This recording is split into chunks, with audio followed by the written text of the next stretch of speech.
नमस्कार, मैं हूं अंजू पंकज। महाराष्ट्र में डिप्टी सीएम अजीत पवार की नाराजगी की खबरें लगातार आ रही थी, लेकिन अब अजीत पवार को मना लिया गया है, उन्हें पुणे का पालक मंत्री बनाया गया है और उनके बाकी 7 और सहयोगियों को भी पालक मंत्री की जिम्मेदारी सौंपी गई है। लेकिन छगन भुजबल और अदिति तटकरे को पालक मंत्री की जिम्मेदारी नहीं दी गई है। अब सवाल ये कि बीजेपी ने पुणे के पालक मंत्री पूर्व बीजेपी अध्यक्ष चंद्रकांत पाटिल को हटाकर अजीत पवार को ये जिम्मेदारी क्यों सौंपी और बीजेपी के इस तरह के फैसले से आखिर क्या संदेश जाता है और 2024 से इस फैसले का क्या लेना देना है। इन्हीं तमाम मुद्दों पर चर्चा करने के लिए इस वक्त मेरे साथ मौजूद है महाराष्ट्र से वरिष्ठ पत्रकार सुशील कुलकर्णी जी। नमस्कार सुशील जी, बहुत बहुत स्वागत है आपका। नमस्कार अंजू जी, कैसी है आप? मैं ठीक ठाक हूँ सुशील जी। आप ये बताइए कि अजीत पवार के बारे में जो खबरें आ रही हैं कि बहुत नाराज चल रहे हैं वो मसला क्या है? अजीत पवार एक तो नाराज चलते हैं या आउट ऑफ कवरेज चलते हैं मीडिया में। मानो अजीत पवार न हो, किसी मोबाइल कंपनी का सिम कार्ड हो जो अच्छा नेटवर्क कभी नहीं पाता है। जब देखो तब खबर आती है अंजू जी कि अजीत पवार नॉट रीचेबल चले गए, अजीत पवार नाराज चल रहे हैं, अजीत पवार कुछ अलग निर्णय ले सकते हैं। मैं ये पहले भी कहता था कि अजीत पवार में अगर हिम्मत है तो वो निर्णय लेते हैं, नहीं है तो चुप बैठते हैं। ठीक उसी तरह अजीत पवार ने एनसीपी में शरद पवार को छोड़कर अपने साथ लोगों को लेकर भारतीय जनता पार्टी के नेतृत्व वाली सरकार में शामिल होने का फैसला ले लिया। अब अजीत पवार के पास नाराज होकर चुप बैठना या फिर से शरद पवार को ज्वाइन करना, यह एक मार्ग हो सकता है, लेकिन वह अजीत पवार के राजनीतिक करियर की आत्महत्या होगी। सो अजीत पवार नाराज चल रहे हैं, ये खबरें क्यों आई ये समझ लीजिए। वह मंत्रिमंडल के जो मीटिंग होती है हफ्ते में एक बार, उसमें अब्सेंट रहे, एक कारण है जो वह नाराज चल रहे हैं, ऐसा बोला जाता है। दूसरा कारण है प्रदेश के मुख्यमंत्री एकनाथ शिंदे और उप मुख्यमंत्री देवेंद्र फडणवीस दिल्ली चले गए, उनके साथ अजीत पवार नहीं गए। फिर से खबर फैली अजीत पवार नाराज है। अजीत पवार क्यों नाराज होंगे? उन्हें उप मुख्यमंत्री पद चाहिए था, वो मिल गया। आज तो उनको मुख्यमंत्री पद नहीं मिल सकता है। उनको अर्थ मंत्रालय चाहिए था, वो मिल गया। उनको पुणे की गार्डियनशिप चाहिए थी, वो मिल गई, वो गार्डियन मिनिस्टर बन गए पुणे के। अजीत पवार के थ्रोट में इन्फेक्शन हो गया था और उसी के कारण वो बोल नहीं पा रहे थे। अजीत पवार एक ऐसे नेता है जो अपने बीमारियों के साथ नहीं बाहर आते कभी, मतलब बोल नहीं सकते, चुप बैठकर आएंगे, ये नहीं हो सकता। इसलिए थ्रोट इन्फेक्शन के कारण अजीत पवार न मंत्रिमंडल के बैठक में गए, ना वो दिल्ली गए। सो खबरें उड़ने लगी। ये तो मीडिया है ना, वो चिंदी मीडिया हो गया है। चिंदी मीडिया का मतलब होता है चीन वाली मीडिया, जो चीन से पैसा लेकर काम करती है, वो मीडिया।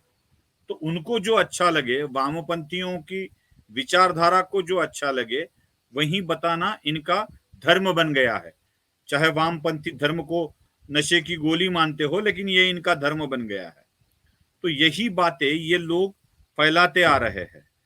अब चूंकि सारे एनसीपी के मिनिस्टर को, छगन भुजबल को छोड़ सबको गार्डियनशिप मिल गई है, तो ये मामला भी अब अजीत पवार के नाराजगी का खत्म हो गया है। यही एक मामला था कि सबको नहीं मिल रही गार्डियनशिप, तो वो मिल गई, तो ये मामला भी अब खत्म हो गया है। तो अजीत पवार की नाराजगी यह विपक्ष द्वारा फैलाई गई ऐसी बातें हैं जिन बातों से लोगों में भ्रम पैदा हो कि बस अब सरकार गिरने वाली है। जैसे वो पिक्चर में कहा जाता था ना, कर्ण अर्जुन आएंगे, मेरे कर्ण अर्जुन आएंगे, राखी कहती थी, वैसे यहां बैठी राखी गिरेगी, ये सरकार गिरेगी कहती रहती है, लेकिन ये सरकार गिरने का नाम नहीं ले रही है। यही दिक्कत है मीडिया पर्संस की, और यही दिक्कत है विपक्षी लोगों की, जो इस सरकार को गिरते हुए देखना चाहते हैं, लेकिन सरकार है कि गिर ही नहीं रही है। वो अंबुजा सीमेंट की एडवर्टाइजमेंट की तरफ ये हो गया, ये दीवार गिरती क्यों नहीं है, वैसे ये सरकार गिरती क्यों नहीं है, यही एक सवाल हर कोई पूछ रहा है। लेकिन अगर वो नाराज नहीं थे तो ये जो फैसला आया है कि अजीत पवार गुट के 7-8 मंत्रियों को गार्जियनशिप दे दी गई है उन इलाकों की जहां जहां वो चाहते थे, तो अगर नाराजगी नहीं थी तो ये टाइमिंग पे तो सवाल उठेंगे ना कि अगर नाराजगी नहीं थी तो फिर ये अनाउंसमेंट अब क्यों की गई। बहुत देर हो चुकी है इस अनाउंसमेंट को, जो पहले ही होना चाहिए था। सरकार, मुख्यमंत्री और देवेंद्र फडणवीस यह प्रयत्न कर रहे थे, इतना आसान नहीं था। इस राजनीति को भी समझ लेना पड़ेगा अंजू जी, इतना आसान नहीं था।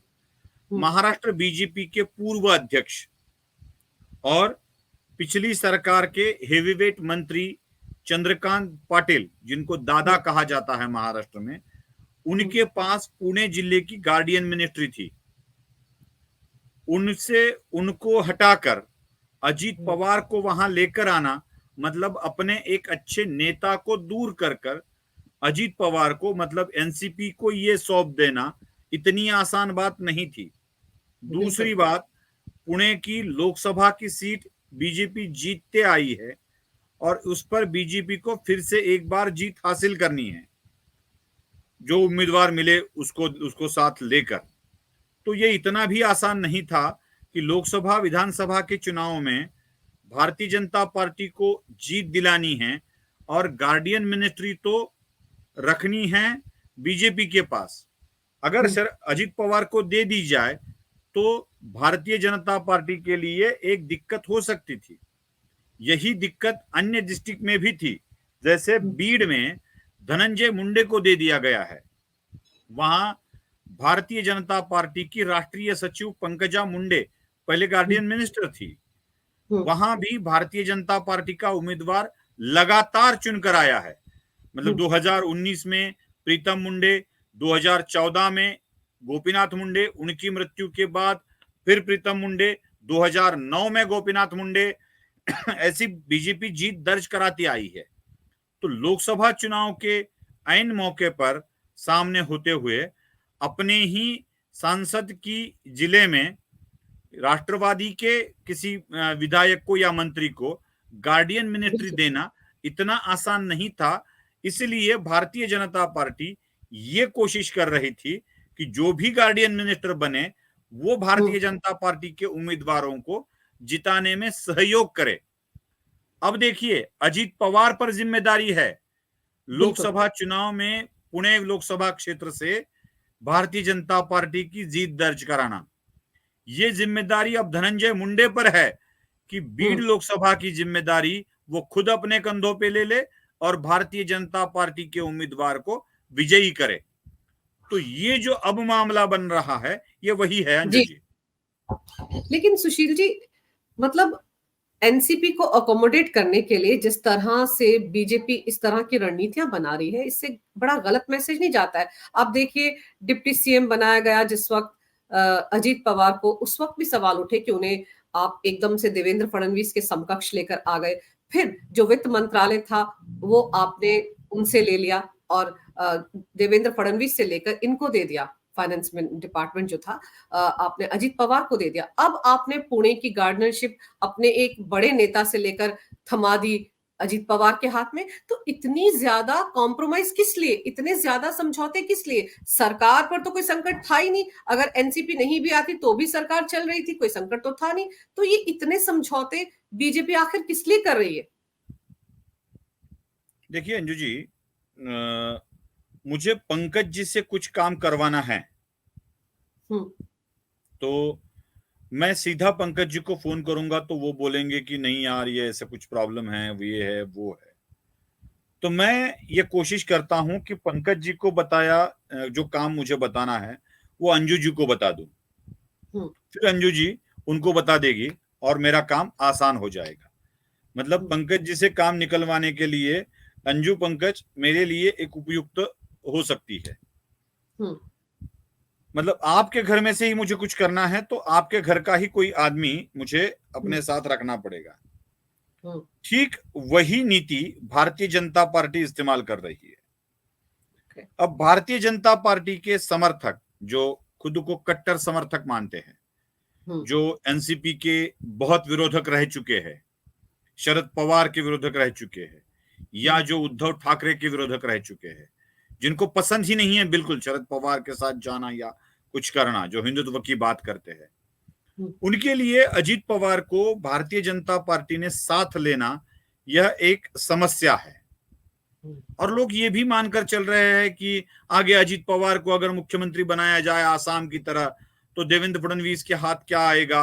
यह भी एक फडणवीस भक्तों के अंदर एक विचार आता है। जरा उससे हटकर सोचिए, एनसीपी को नेता शरद पवार को परास्त करना है, एनसीपी के शरद पवार को रोकना है, तो यह काम तो भारतीय जनता पार्टी पीढ़ी दर पीढ़ी करते आई है। मतलब यह प्रयत्न गोपीनाथ मुंडे ने भी किया, प्रमोद महाजन ने भी किया, देवेंद्र फडणवीस ने भी किया, लेकिन उन प्रयत्नों में यश कितना मिला? थोड़ा बहुत मिला।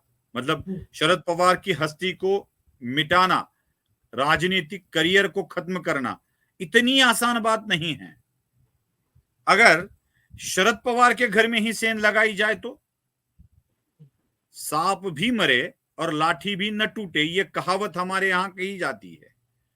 तो अगर शरद पवार के राजनीतिक करियर को ब्रेक लगाना है, शरद पवार के राजनीतिक दांव पेचों को फेल करना है, तो उन्हीं के दांव पेच वाला, उन्हीं से सीखा हुआ, उन्हीं का शागिर्द अगर उनके सामने खड़ा किया जाए तो और बेहतर होगा।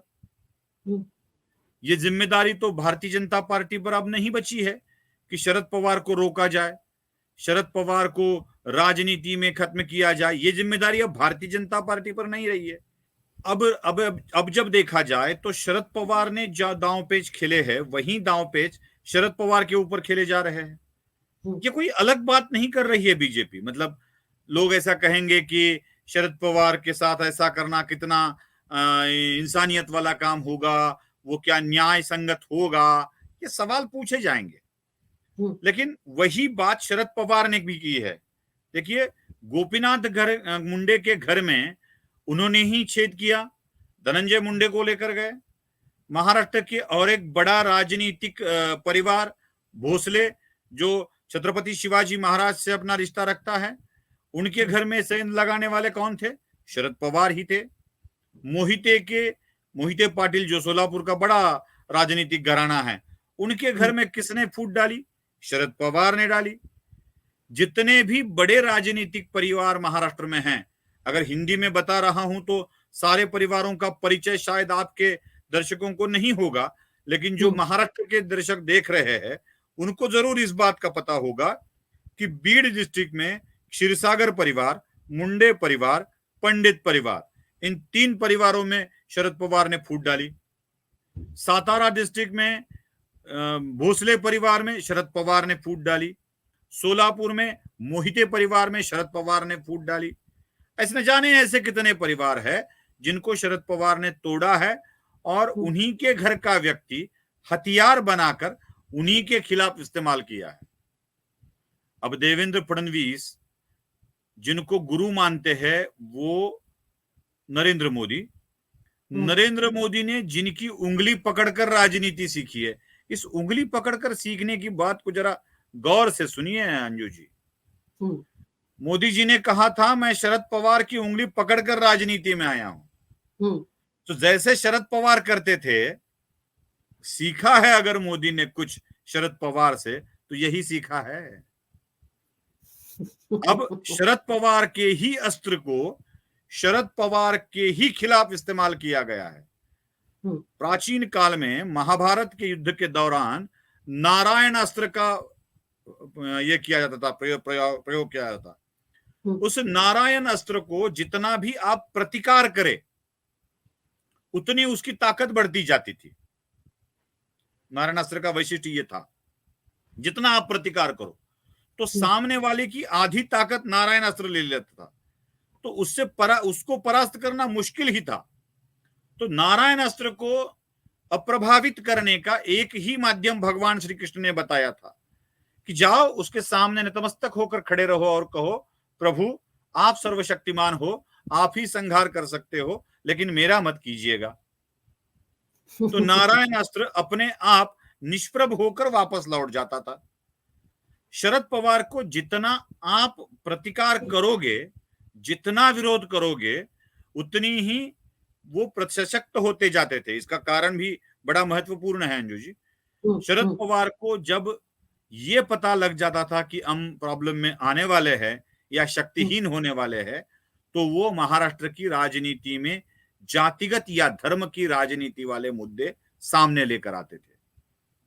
मैं ये बात शरद पवार पर आरोप नहीं लगा रहा हूं, बस शरद पवार के अब तक के जो उन्होंने बातें कही है उनसे ये निष्कर्ष पे आ रहा हूं। देखिए, जब छत्रपति भोसले जो सातारा के प्रमुख थे, उनको जब देवेंद्र फडणवीस की सरकार ने राज्यसभा पर भेजने का निर्णय लिया था, तब शरद पवार ने कहा था कि अब पेशवा छत्रपति को नियुक्त करने लगे। जब राजू शेट्टी किसानों के आंदोलन पे उतर आए, तो राजू शेट्टी ने कहा था, ये शेट्टी कौन से जात के हैं, क्या इनकी भी खेती होती है? तो शरद पवार समय पर जात या धर्म का मुद्दा निकालकर पूरे विपक्ष को ही निष्प्रभ कर देते थे। तो ये मुद्दे ना निकले, इसलिए शरद पवार के खिलाफ उनके ही घर का आदमी खड़ा किया गया।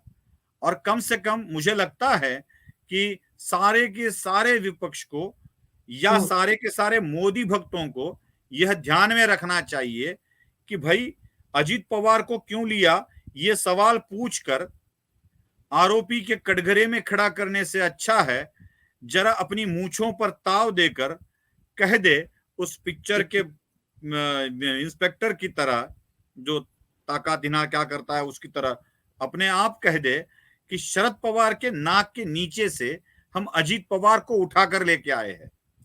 अब शरद पवार को मात देने के लिए हमारे पास भी पवार है और वो है अजीत पवार। यह जरा अभिमान से कह दे, इतनी सी बात है अंजू जी।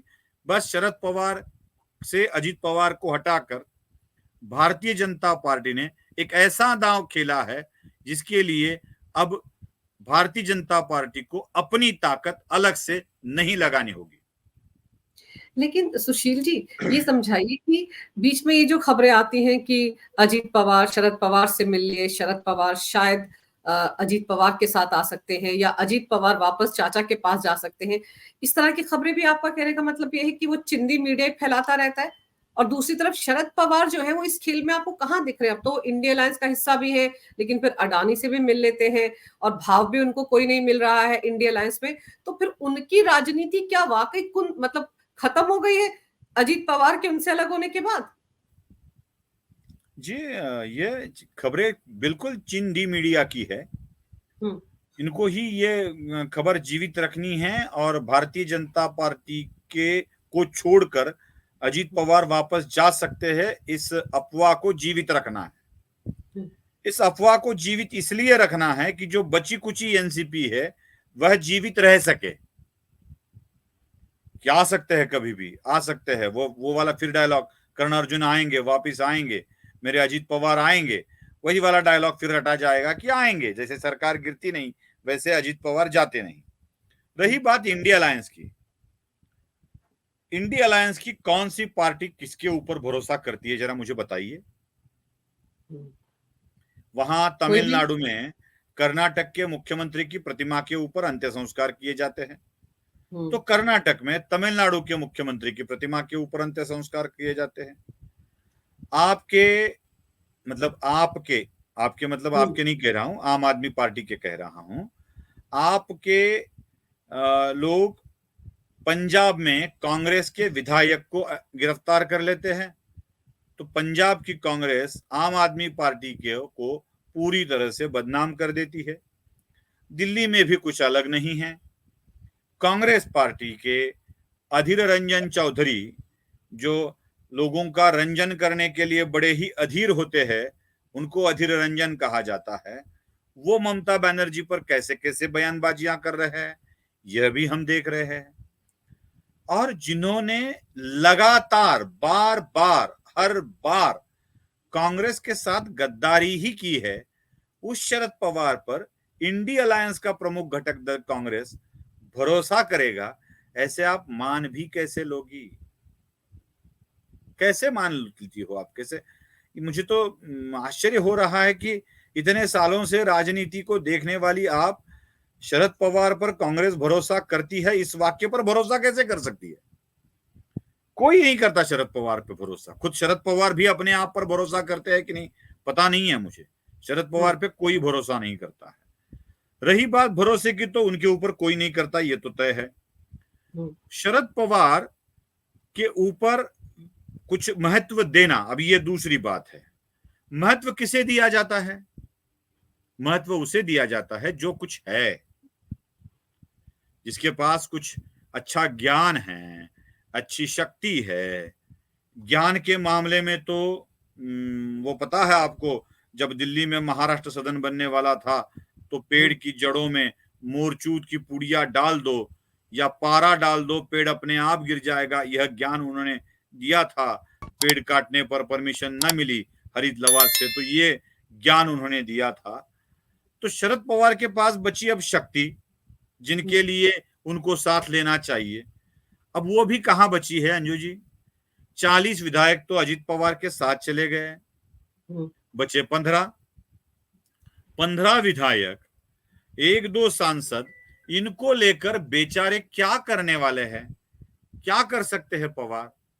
महाराष्ट्र को छोड़कर उनकी पार्टी की ना कोई शक्ति है, ना कोई ताकत है, ना शरद पवार कुछ कर सकते हैं। तो शरद पवार के ऊपर भरोसा रखना होगा ही नहीं, और शरद पवार को महत्व देना भी होगा नहीं। अब शरद पवार किसी काम के नहीं रहे हैं, इसका अंदाजा कांग्रेस को आ गया है, और जो काम का नहीं है राजनीति में, उसे फेंक दिया जाता है। और थोड़ा सा बेशर्मी की बात कर देता हूं अंजू जी, INDIA के बीच बीच में डॉट डॉट डॉट है। अब ये डॉटेड इस्तेमाल करने का बाद फेंक ही देते हैं। लेकिन सुशील जी, बेटी का क्या होगा अगर इतने अप्रासंगिक हो गए हैं शरद पवार राजनीति में, इंडिया अलायंस में कोई भरोसा नहीं कर रहा है उन पे? आप कह रहे हैं वो खुद भी अपने आप पर भरोसा नहीं कर पा रहे हैं, क्योंकि उनका तो सबसे बड़ा भरोसेमंद अजीत पवार उनको छोड़ के चले गए। तो अब सुप्रिया सुले का क्या होगा? उनकी राजनीति का क्या होगा? उसको कैसे सशक्त बनाएंगे? क्योंकि शरद पवार की सारी राजनीति, और उन्होंने अपनी पार्टी की कमान भी तो अपनी बेटी को ही देनी चाहिए थी, जिसके बाद ये रायता फैला। तो अब क्या होगा सुप्रिया सुले का? शरद पवार की जिंदगी का सबसे बड़ा दुख यही है, वो अपने जीते जी या अपने सामने सुप्रिया सुले को महाराष्ट्र की पहली महिला मुख्यमंत्री बनाना चाहते थे। पुरोगामी महाराष्ट्र में अब तक कोई महिला मुख्यमंत्री नहीं बनी है। यह जरा देख लीजिए कि कोई महिला मुख्यमंत्री नहीं बनी है महाराष्ट्र में। तो शरद पवार की जिंदगी की हार यही है। मुझे लगता है सुप्रिया सुले को भी अब बारामती लोकसभा क्षेत्र से, संसदीय क्षेत्र से परास्त होने की बारी आ गई है, क्योंकि बारामती को भी जिताकर लाना यह अजीत पवार के लिए एक टास्क होगा। देखिए, शरद पवार के बारे में उनकी उपयुक्तता, उनकी जरूरत, उनका प्रभाव, जैसा हम इंडी में गिनते हैं और कहते हैं कि वो अब अप्रभावी हो चुके हैं, उनकी उपयुक्तता नहीं रही है, तो यह स्वाभाविक तौर पर हमें देखना होगा कि क्या भारतीय जनता पार्टी की नेतृत्व वाली एनडीए अजीत पवार की उपयुक्तता नहीं देखेगी? क्या उनका प्रभाव नहीं जांचेगी? अजीत पवार को यहां पर सशक्त तौर पर रहना है तो उनकी उपयुक्तता, उनका प्रभाव दिखाना पड़ेगा। और वो कैसे दिखेगा? पुणे लोकसभा क्षेत्र से भारतीय जनता पार्टी को जिताकर, बारामती लोकसभा क्षेत्र से सुप्रिया को हराकर, चाहे वो खुद जीते या दूसरे किसी को जिता दे, सुप्रिया को हराकर शरद पवार के नेतृत्व वाली बची कुची राष्ट्रवादी कांग्रेस पार्टी को खत्म करके खुद को इस्टेब्लिश करना, यही होगी अजीत पवार की उपयुक्तता। तो अजीत पवार स्वाभाविक तौर पर सुप्रिया सुले को परास्त करने के काम में जुट जाएंगे। अब देखिए, इसका अंदाजा सुप्रिया सुले को भी आ गया है, इसीलिए वो मेरा भाई है अजीत पवार, मेरे दादा पे मैं कुछ उंगली नहीं उठाऊंगी, उनके ऊपर कुछ नहीं बोलूंगी। पता है अजीत पवार अगर अपने जिद पर आ गए तो सुप्रिया सुळे की खैर नहीं, ये सुप्रिया सुळे को भी पता है। इसीलिए सुप्रिया सुळे अजीत पवार के ऊपर कोई बड़ा आरोप नहीं करती है। कभी कभी संसद में बोल देती है और फिर जब लोग पूछे तो कहती है मेरे कहने का ये मतलब नहीं था, वो हम्म। मतलब था। अब ये हो या वो हो, कह दिया तो कह दिया। सुप्रिया सुळे को ये डर सता रहा है कि शायद पार्टी गई, संसदीय क्षेत्र भी गया, महाराष्ट्र का मुख्यमंत्री होने का सपना तो बहुत दूर है। और फिर याद कीजिए ना, बीजेपी का तो मिशन बारामती है भी। कितने जी, बीजेपी के नेता बारामती का चक्कर काट के आए हैं। निर्मला सीतारामन जी को उसी काम पे लगा दिया है। बिल्कुल। तो इसलिए बहुत मुश्किल काम है सुप्रिया सुले के लिए अपनी सीट को बचाना। लेकिन अगर हम महाराष्ट्र की बात करें और संजय राउत की बात ना करें तो ये कैसे हो सकता है सुशील जी? संजय राउत क्या कर रहे हैं आजकल? टीका टिप्पणियां करते रहते हैं लेकिन बहुत ज्यादा चर्चा में दिखते नहीं है नेशनल मीडिया पर। आपको संजय राउत में बड़ी दिलचस्पी है अंजय जी। महाराष्ट्र की संजय बात जानते वक्त संजय राउत के बारे में लोग ना पूछे ऐसे होता ही नहीं है। संजय राउत एक अजीब सी उलझन में फंस गए हैं। हम्म। क्या करे या क्या ना करे, ये कैसे मुश्किल है, ऐसी अवस्था हो गई है संजय राउत की। हम्म। ना वो खुलकर अभी उद्धव ठाकरे के बारे में बात कर सकते हैं, ना वो अपने लोगों को बचा सकते हैं। संजय राउत कुछ भी बोले उसका तोड़ तो निकल आएगा ही आएगा। संजय राउत जब महाराष्ट्र के लोगों की अस्मिता को लेकर बात करेंगे तब लोग उनको पूछेंगे कि कितने मराठी लोगों को आपने ही खराब कर दिया है। और एक बात, संजय राउत जिनसे रिश्ता जोड़ लेते हैं ना, वो जेल के अंदर चले जाते हैं। स्वप्ना पाटकर को बेटी समझ लिया, स्वप्ना पाटकर संजय राउत की वजह से जेल में चली गई।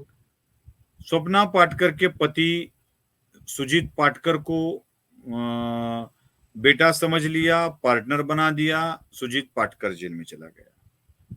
प्रवीण राउत को अपना दोस्त बना लिया, प्रवीण राउत जेल में चला गया।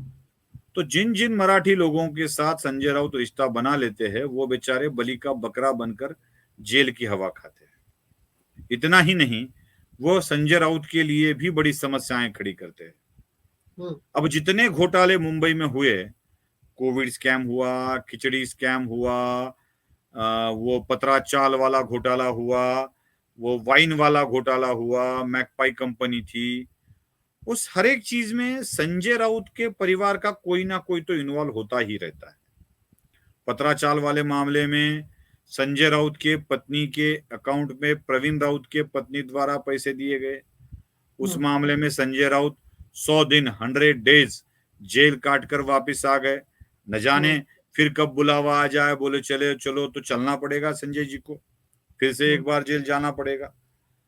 दूसरा वो खिचड़ी वाला स्कैम, अपने बच्ची के अकाउंट पर पैसे ले लिए, सुजीत पाटकर के अकाउंट पर पैसे ले लिए, अपने भाई के अकाउंट पर पैसे ले लिए। तो ये भी मामला अभी चल रहा है। पाटनकर की जमीन वाला मामला चल रहा है। हर एक मामले में संजय राउत कहीं ना कहीं तो अटके हुए हैं। और संजय राउत की बोली बोलने के लिए उद्धव ठाकरे ने अब एक अलग तोता रख लिया है। अब वो उनका काम कर रही है। संजय राउत की जो गाली गलौज या कुछ ऐसी बातें चलती थी, वह अब काम करने के लिए एक अलग व्यक्ति शिवसेना में दाखिल हो चुकी है। वैसे बोलने वाली बात करने के लिए कोई अलग आ गया है तो संजय राउत की वैसे ही स्वाभाविकता जरूरत कम हो गई है।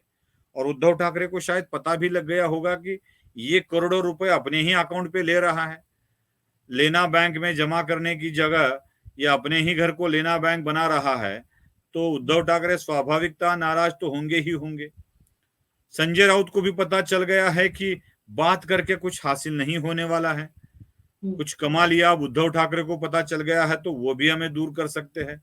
तो बेचारे चुप से है, जब कोई पूछने आता है तो बोल देते हैं, इंतजार कर रहे हैं कब बुलावा आ जाए और कब चले फिर से एक बार जेलवारी करने के लिए। बाकी कुछ नहीं चल रहा है संजय राउत के साथ। और उद्धव ठाकरे वो तो अब इंडिया अलायंस में शामिल हो चुके हैं, तो उनकी राजनीति में क्या हो रहा है? क्योंकि आदित्य ठाकरे भी आजकल बयानबाजी तो करते रहते हैं, हिंदू मुस्लिम करते रहते हैं, लेकिन क्या लग रहा है आपको कि सीटों के बंटवारे में कितनी सीटें मिल पाएंगी उद्धव ठाकरे की शिवसेना को? 48 सीटें हैं लोकसभा में। हम्म 48 सीटें कांग्रेस ने जीती है एक, हम्म और कई जगह कांग्रेस सेकंड नंबर पर भी रही है। तो उद्धव ठाकरे का ये दावा ऐसा होगा शायद कि एक जीती है कांग्रेस ने तो एक दी जाए कांग्रेस को, 4 जीती है एनसीपी ने तो 4 दी जाए हमें, हमने जीती थी 16-17 तो 16-17 दी जाए हमें, और बाकी सीटें बांट कर ले लो। हम्म मतलब कम से कम उद्धव ठाकरे 15-16 सीटें, 21-22 सीटों में बंटवारा में 15-16 मिल जाए और बची 28 में से 7 मिल जाए, तो कुछ संभाजी ब्रिगेड को दे दे, कुछ प्रकाश आंबेडकर को दे दे, तो ऐसे करके कुछ 15-16 सीटों का जुगाड़ करने में उद्धव ठाकरे लगे हुए हैं। इतनी सीटें देने के लिए कांग्रेस भी नासमझ नहीं है अंजू जी। उनको भी उद्धव ठाकरे को साथ लेकर कुछ हासिल करना है, जो है वो उसी पे खुश नहीं होंगे कांग्रेस वाले। तो ये सीटों का जो बंटवारा है यह बड़ी ही टेढ़ी बात होने वाली है, क्योंकि कांग्रेस के पास भी इंडी में शामिल दलों को कुछ ना कुछ तो देना पड़ेगा। जैसे समाजवादी पार्टी है, जैसे वहां पे शेकाप शेतकरी कामगार पक्ष नाम की एक पार्टी है, उनको एक आध जगह देनी पड़ेगी। रिपाई के अलग अलग गुट है, उनको 1-2 जगह देनी पड़ेगी। तो 5-7 सीटें तो बांटने में चली जाएगी। 40 में से कितनी मिलेगी, नंगा नहाएगा क्या, निचोड़ेगा क्या, ये वाला मामला भी आता है। तो इंडी में उद्धव ठाकरे और शरद पवार दोनों अब इक्वल लेवल पे आ गए हैं, ना कोई बड़ा ना कोई छोटा। दोनों अब लुट चुके हैं, बर्बाद हो चुके हैं, बची कुचे अपने साम्राज्य को लेकर बैठे हैं। तो जितना मिलेगा उतने पे खुश रहना होगा।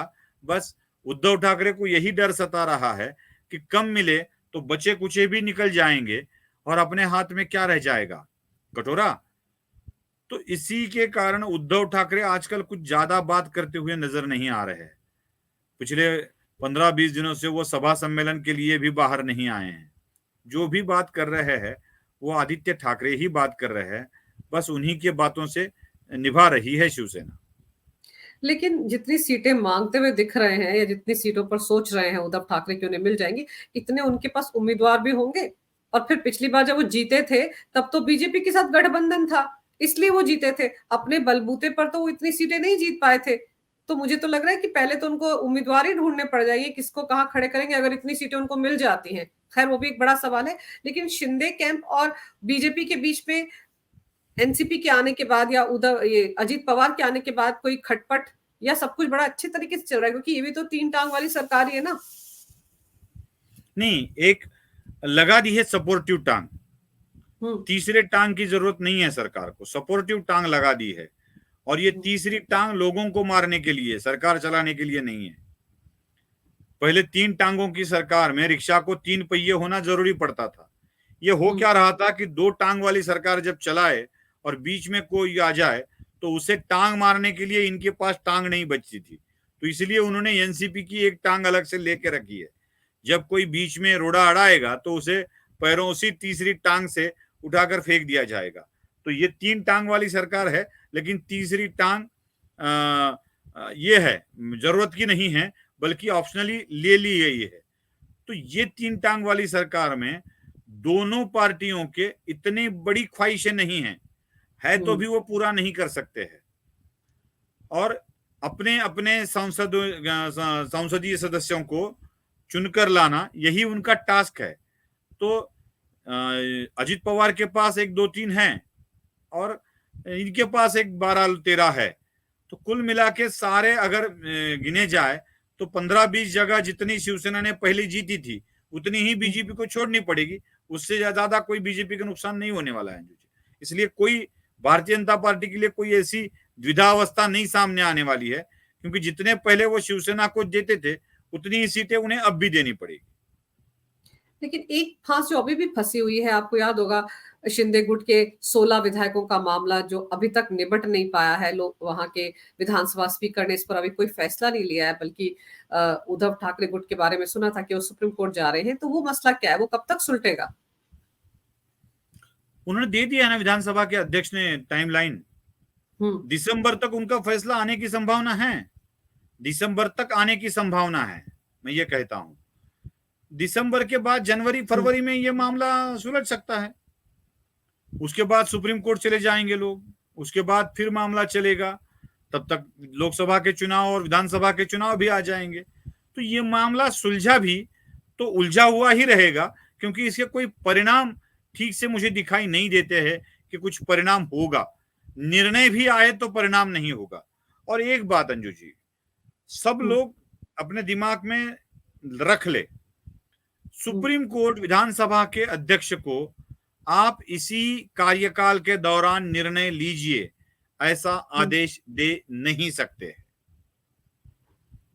नहीं दे सकते। ये सुप्रीम कोर्ट के अधीन आता ही नहीं है। या उनके आदेश को इस तरह का लीजिए यह सूचना भी नहीं दे सकते। बस इतना ही कह सकते हैं कि कर लीजिए ना जल्दी, दिक्कत क्या है। अगर ये कहेंगे दिक्कत कोई नहीं है, ये मेरा टाइम पीरियड है, तो ठीक है कर लीजिए, लेकिन जल्दी कर लीजिए। इससे ज्यादा कुछ नहीं कर सकते। और उनके निर्णय को बदलने की क्षमता जरूर रखते हैं, लेकिन निर्णय दिया तब बदलेंगे ना, देने के बाद बदलेंगे। निर्णय देने की कार्रवाई जब नवंबर दिसंबर में हो जाएगी, फिर सुप्रीम कोर्ट, फिर मामला, फिर केस, 2.5 साल खत्म। न रहेगा बास, जब विधानसभा विसर्जित हो जाएगी तो न रहेगा बास, न बजेगी बांसुरी, फिर क्या मामला ही क्या बचता है। यही दिक्कत है सब लोगों में, तो यही चलने वाला है अंजू जी। तो चलिए, टाइमलाइन तो दे दिया ना कि दिसंबर तक इस मामले में फैसला ले लेंगे विधानसभा स्पीकर। तो देखते हैं कि दिसंबर में क्या फैसला लेते हैं। लेकिन फिलहाल महाराष्ट्र की राजनीति में जिस तरह की खिचड़ी पक रही है, कौन कहाँ खामोश है, कौन इंतजार कर रहा है कि एक बार फिर जेल में चला जाए, और शरद पवार क्या कर रहे हैं, अजीत पवार क्या कर रहे हैं, ये जो विस्तार से जानकारी आपने मेरे दर्शकों को दी सुशील जी, उसके लिए आपका बहुत बहुत धन्यवाद। आपने मेरे लिए वक्त निकाला, इसके लिए आपका दिल से धन्यवाद। नमस्कार। भारत माता की जय हो। वंदे मातरम।